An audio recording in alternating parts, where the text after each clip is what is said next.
every concert you've ever attended, every festival, every arena show where the sound hit you before you even found your seat.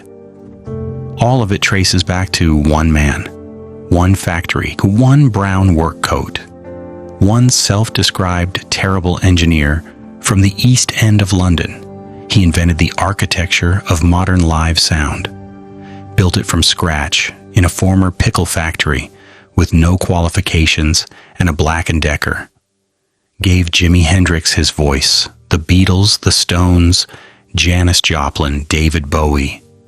And then the industry he created evolved past him, and nobody stopped to say thank you. His name was Charlie Watkins. You've never heard of him. That's the problem. Before we get into what he built, hold one number in your mind. August 1970. 600,000 people on a hillside in the Isle of Wight. The most powerful PA system ever assembled. In Hendrix performing his last UK show, 1 month before his death. And the man holding all of it together, the man who built the sound from the ground up, collapsed from exhaustion.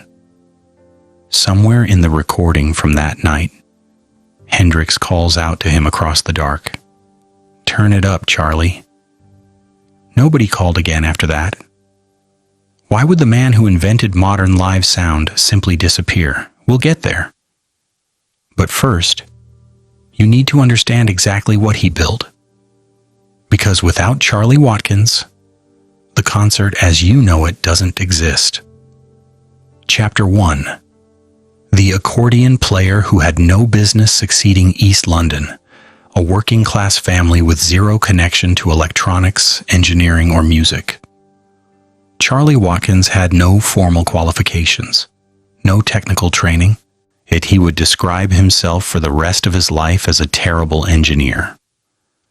At 15, he joined the Merchant Navy. This was 1938, crossing the Atlantic in unarmed convoys during the Battle of the Atlantic, the longest continuous military campaign of the Second World War. Survival rate among merchant seamen in those convoys, roughly 1 in 4. He went anyway, he came back. On board ship, he found an accordion. A steward played one in the mess room. Charlie thought, "That's lovely. I'll have to get one of them." He came home, became a professional accordionist, started gigging around South London alongside guitarists. And this is where everything starts. Not in a laboratory, not at university tours, in the back rooms of pubs and dance halls. The guitars couldn't be heard. Lovely instruments, Charlie thought, but acoustically invisible next to a saxophone or a horn. Band leaders kept hiring another horn player instead of a second guitarist. Charlie watched this happen over and over for years, until a thought crystallized. I can do something about that. In 1949, he and his brother Reg opened a record shop. By 1951, they had proper premises at 26 Balham High Road, selling guitars, accordions, records.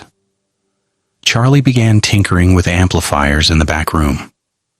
No training, no qualifications. No particular embarrassment about either. And inside that back room, something was beginning. Something that would eventually reach 600,000 people on a windswept hillside, and then, just as suddenly, go quiet. But not yet. Chapter 2. The box with the spinning tape. Then Charlie heard something that changed everything. An Italian singer had linked 2 Revox tape recorders together to create vocal echo, like a bell that rang in his head, he said. He recruited an electronics collaborator named Bill Perkins, who designed the entire unit from scratch in 3 months. The result? The Watkins Copycat. A compact box roughly 12 by 8 inches, containing an endless loop of magnetic tape running across a record head and 3 playback heads. Each head picked up the signal at a different delay. Adjust the combination, and you got echo patterns. Feed the signal back in, and the repeats cascaded into infinity. Before the Copycat, recreating tape echo required 2 full-sized Revox machines linked together.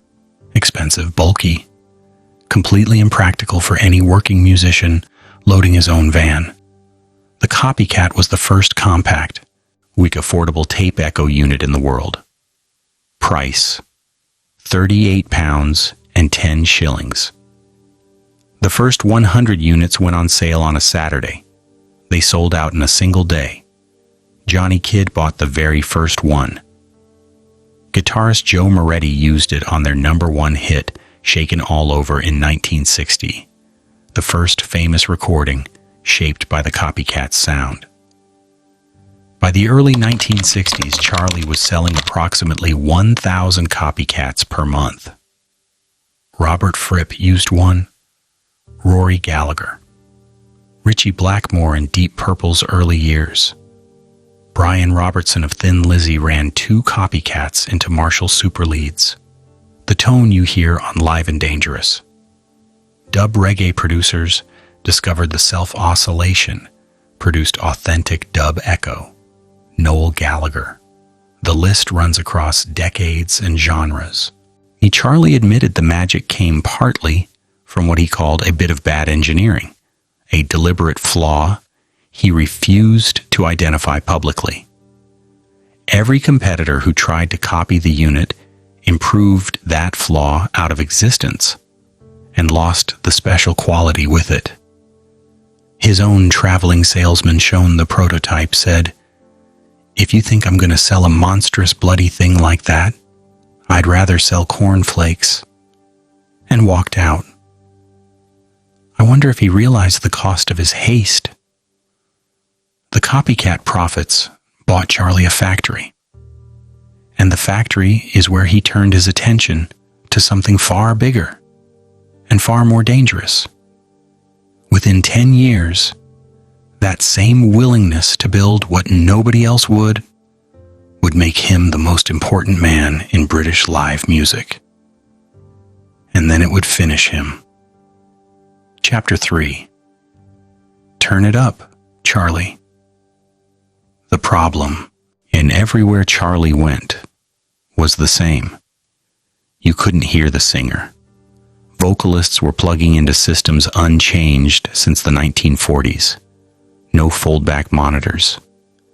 The best available kit rarely exceeded 100 watts. And when the Beatles played Shea Stadium in 1965, 4 amplifiers totaling 700 watts, they were completely drowned by a screaming crowd hitting 135 decibels. That's not a technical inconvenience. That's the reason the Beatles quit touring altogether. Charlie's first PA attempt that same year, built for the Byrds' UK tour, failed. David Crosby phoned the next morning with a verdict consisting largely of expletives. Most people would have walked away. Charlie was galvanized. This PA thing is harder than it seems, but I want to do it even more now after all that trouble. The breakthrough was a 100-watt solid-state amplifier designed by Norman Sargent. The innovation was slave amplification. Connect a main amplifier to an array of matched slaves. Adjust the gain on the main amp and all slaves follow. Chain up to 10 together. The world's first practical method of scaling PA power. For speakers, Charlie made a choice that seemed counterintuitive and turned out to be genius. He picked the Goodman's Axiom 301, a hi-fi speaker designed for living rooms. Soft concentric dual cone, flatter frequency response, perfect for the human voice.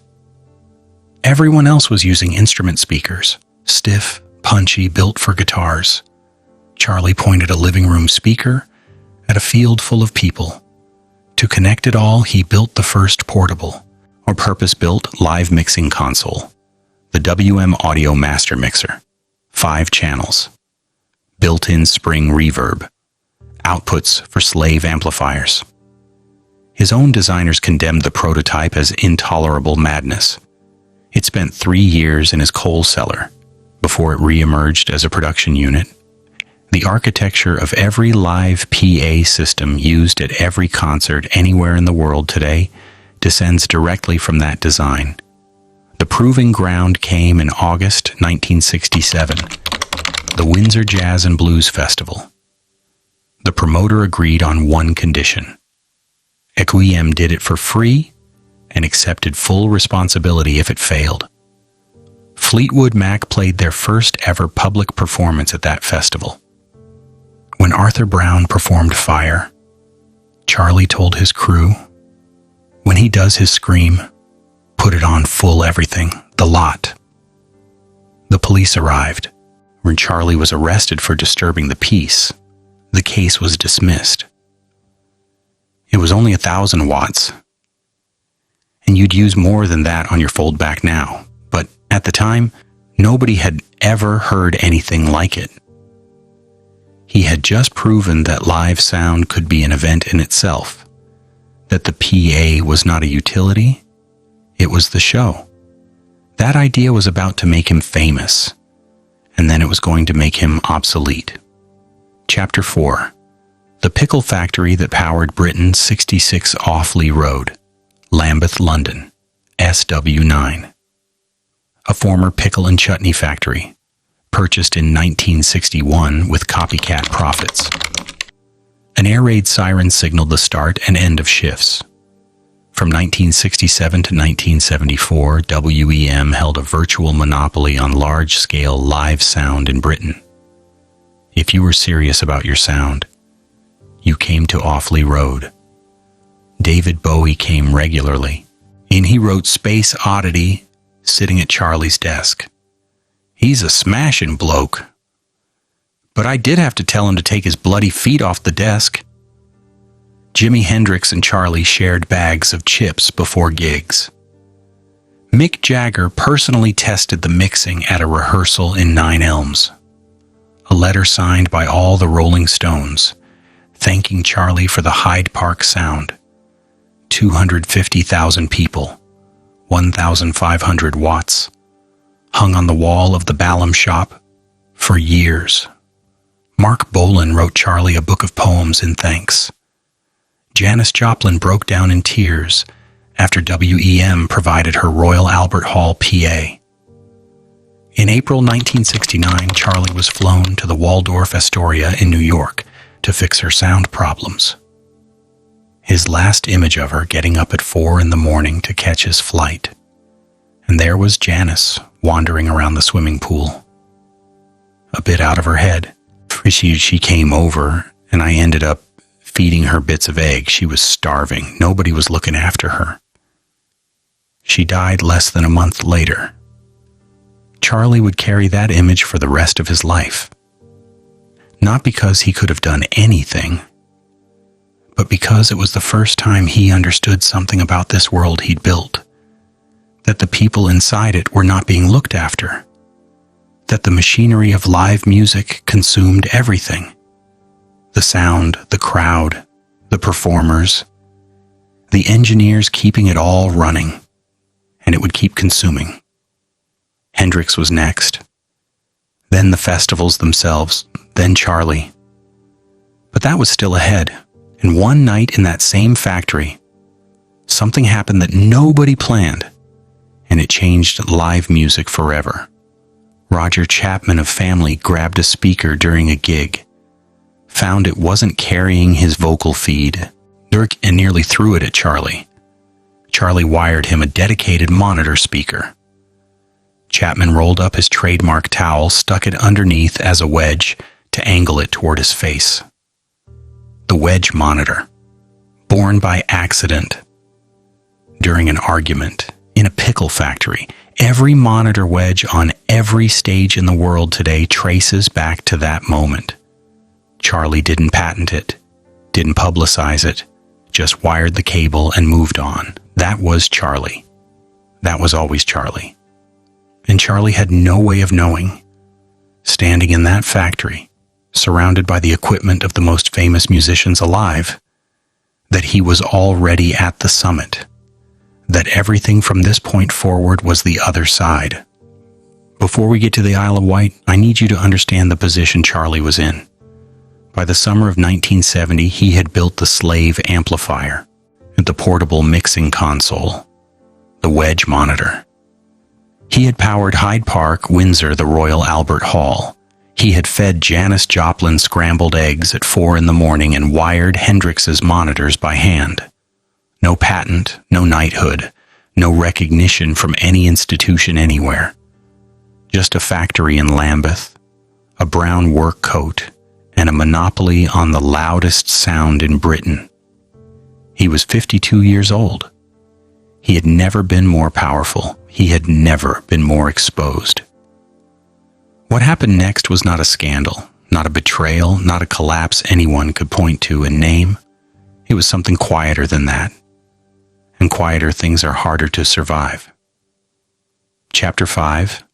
The night it all peaked the hill at Afton Down, in August 1970. Isle of Wight. Attendance estimates range from 250,000 to 600,000, and the Guinness Book of Records once recognized it as the largest musical event in history. Charlie deployed 5,000 watts, the most powerful PA system ever assembled. The Who brought their own rig. Pink Floyd contributed theirs. Bands pooled equipment in what Charlie called quite a family. The site sat atop a hill with prevailing wind blowing directly toward the stage. The worst possible acoustic scenario. Hendrix performed poorly. His wah-wah pedal failed. He was ill, under stress. The performance was ragged, and Charlie, the man holding all of it together, collapsed from nervous exhaustion after 3 days and 3 nights of nonstop work. One man in a brown coat, keeping 600,000 people audible on a windy hillside, running on nothing but tea and willpower. Somewhere in the recording from that night, Hendrix calls out to him, "You turn it up, Charlie." It was Hendrix's last UK performance. He died less than a month later. The festival's aftermath. The Isle of Wight County Council Act of 1971, banning overnight gatherings of more than 5,000 people without a license. The era of the vast open British festival was legislated out of existence almost overnight. And Charlie noticed something at Grangemouth in 1973 that he couldn't shake. 50 slave amplifiers, 5,000 watts, a sustained 128 decibels. The sound had become something other than music. They started calling it pollution, which didn't go down well with me, especially when it might have been a little bit true. That wasn't the crisis, but it was the warning. The crisis was already sitting in a workshop, 2 men he'd never heard of. The Chapter 6, The Man with the Better Box. Charlie consulted a Harley Street specialist. The specialist confirmed what he already suspected. The volumes they were pushing, night after night, festival after festival, could cause permanent deafness. The man who had made rock audible was beginning to lose his own hearing to the work. But that wasn't what ended it. It wasn't the noise complaints. It wasn't the bottles thrown at gigs or the man with the knife at another. It was a wooden box. 2 men, Kelsey and Morris, developed horn-loaded PA systems. W-bins. A horn-loaded cabinet focuses sound energy like a megaphone, projecting it further and more efficiently than any direct radiating cone speaker. Near Charlie's Goodman's Axiom 301s, those living room speakers he'd pointed at fields full of people had been revolutionary when nothing better existed. But they scattered energy in all directions. WEM scaled by brute force. Kelsey and Morris scaled by physics, and Charlie saw it immediately, clearly, without self-deception. Their system was better than the WEM, and they were better than me. I could see what was going to happen. There they were with a 500-watt box against a great big WEM system, and it seemed like it was time to hang up my headphones. So I just stopped. Bob Pryden, the Who's sound engineer, confirmed it from the other side. The WEM system just outgrew itself. For every 1,000 watts, you only get a couple of extra decibels. And that's when you needed something with horns in it to project the sound. Charlie Watkins had invented the architecture of modern live sound, and the industry he'd built had evolved past him in under a decade. He paid off his staff, sold the factory, moved into a smaller unit. Then the smaller unit was gone too. No dramatic final collapse, no catastrophic closure. Just a quiet contraction, words measured almost peaceful until there was nothing left to contract. The building at 66 Offley Road, where Bowie wrote Space Oddity at a desk with his feet up, where Hendrix shared chips before his last UK performance, where the architecture of modern live sound was built from scratch by a terrible engineer with a Black & Decker, became a laundry. No plaque marks the door. Chapter 7. What came after silence? Charlie didn't disappear, or he kept making copycats and specialist amplifiers from his home in Upper Norwood, his wife June beside him, as she always had been. He returned to what he'd loved before rock and roll found him: accordions. Around 2000, he wrote on his website, with a quiet defiance that is almost unbearable to read. Everybody thought we were done and gone. Far from it. Might be a bit bruised and battered, but still in the running and endlessly working for the next breakthrough in electric music. It's just the breakthroughs don't come as easy as they did in the 60s when it was all starting. What with all the digital high tech and the rest of it. Around 2009, he released the Copycat Gold, a digital unit emulating classic echo patterns. A reviewer noted it had arrived just a little late. Other inexpensive units were already available. Yet the world hadn't waited for Charlie Watkins to go digital. It had gone digital without him. In 2011, then 44 years after Windsor, he received the Audio Pro International Lifetime Achievement Award, the only formal recognition during his lifetime. No knighthood, no blue plaque, no museum exhibit. Martin Newell, who had first walked into the Ballum shop as a 14-year-old in 1967, put it simply: the people who made Britain great weren't always those blokes on horses with the feathered coal scuttles on their heads.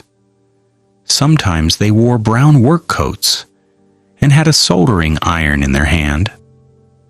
Charles Watkins died on the 28th of October, 2014, aged 91, at his home in southeast London, surrounded by accordions and soldering irons. Right now, tonight, someone is walking into a concert. They don't know Charlie Watkins's name, and they never will. They'll feel the bass before they hear it. The vocals will cut through 10,000 people without distortion or loss. The sound will reach them cleanly. Every frequency, every instrument, every word the artist intended. They'll think nothing of it. Because it works. Because it always works now. Because one man, a merchant navy survivor who cheated death crossing the Atlantic, an accordion player who couldn't stand rock and roll, a self-described terrible engineer from the East End of London, sat in the back room of a music shop in Ballum and thought, I can do something about that. He did something about it. He changed everything. He built the world you hear music in. And the world moved on without pausing to look back. No plaque marks the door at 66 Offley Road. Yet, but somewhere on the recording from Afton Down, August 1970, 600,000 people on a windy hillside, you can still hear it. Hendrix, 1 month from his death, calling out across the dark. "Turn it up, Charlie." He turned it up. He always did. Nobody's called since. If you've never heard Charlie Watkins' name before today, that's exactly why this channel exists. Subscribe. There are dozens more like him. Men and women who built the modern world in brown work coats and back rooms, and got nothing for it but the work itself.